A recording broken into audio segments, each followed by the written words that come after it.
Welcome to Mamma's kitchen. இன்றைக்கி வந்து நம்ம இட்லிக்கு, தோசைக்கு, பணியாரத்துக்கு தொட்டு சாப்பிட்ற மாதிரி ஒரு சைடிஷ் பண்ண போகிறோம். பூண்டு சட்னி. பூண்டு சட்னி வந்து ரொம்ப நல்லாயிருக்கும், டேஸ்ட்டாக இருக்கும், உடம்புக்கும் வந்து ரொம்ப நல்லது, டைஜஷனுக்கு ரொம்ப நல்லது. அதை நம்ம எப்படி செய்யலாங்கிறது பார்க்கலாம். பூண்டு பாருங்கள், எடுத்துக்கோங்க. ஒரு 20-30 பல் பூண்டு.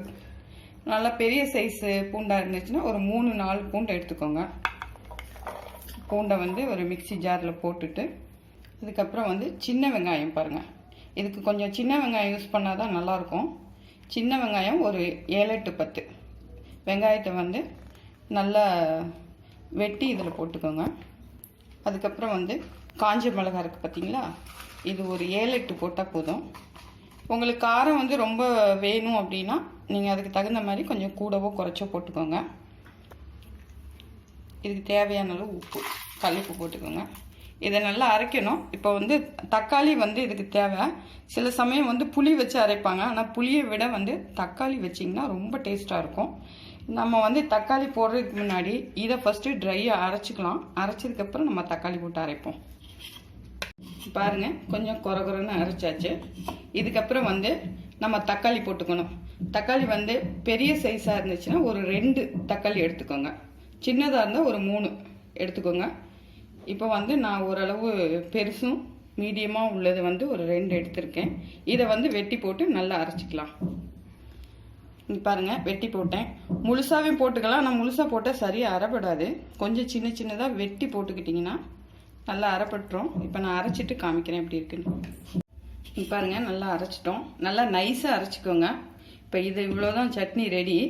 இதுக்கு மேலே வந்து நம்ம சட்டியில் எண்ணெயை விட்டு தாளித்து விட்டு அதை வந்து நல்லா எண்ணெயிலே வதக்கணும். நம்ம எப்படி செய்யலாங்கிறத பார்ப்போம். பாருங்கள், தாளிக்கிறதுக்கு கடாயை அடுப்பில் வச்சுட்டேன். இப்போ இதுக்கு வந்து தாளிக்கிறதுக்கு நல்லெண்ணெய் இருந்தால் ரொம்ப நல்லாயிருக்கும். இது கொஞ்சம் எண்ணெய் ஜாஸ்தியாக தான் ஆகும். நான் வந்து நல்லெண்ணெய் விட்டுக்கிறேன். எண்ணெய் சூடாயிடுச்சு. ஒரு ஸ்பூன் வந்துட்டு கடுகு போட்டுக்கோங்க. கடுகு நல்லா பொரிஞ்சிருச்சு. இப்போ வந்து கொஞ்சம் கருவேப்பிலை போட்டுக்கோங்க. இப்போ வந்து அரைச்சி வச்சிருக்கிறத வந்து அப்படியே போட்டுக்கணும். பாருங்கள், எல்லாத்தையும் கொட்டியாச்சு. நல்லா இந்த எண்ணெயிலே வதக்கணும்.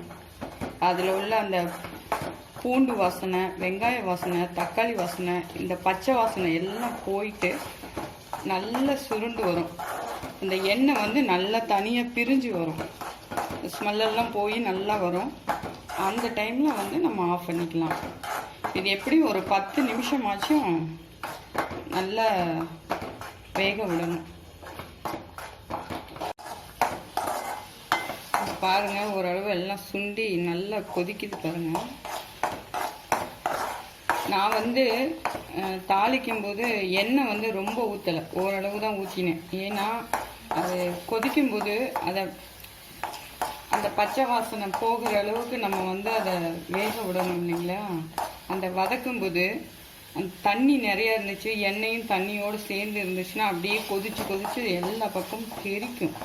அதனால் நான் என்ன பண்ணேன்னா கொஞ்சமாக எண்ணெயை விட்டு தாளிச்சிட்டு நல்லா வதக்கிட்டுருக்கேன். பாருங்கள், எல்லாம் அந்த தக்காளியில் உள்ள ஈரப்பதம், அதாவது அந்த தண்ணி எல்லாமே வத்திடுச்சு, கெட்டியாக வந்துடுச்சு. இந்த டைமில் வந்து நம்ம இன்னும் கொஞ்சம் எண்ணெயை விட்டுக்கலாம். இன்னும் கொஞ்சம் எண்ணெயை விட்டுக்கோங்க. எண்ணெயை விட்டுட்டு சும்மா ஒரு 2 நிமிஷம் அப்படி கிளறி விடுங்க.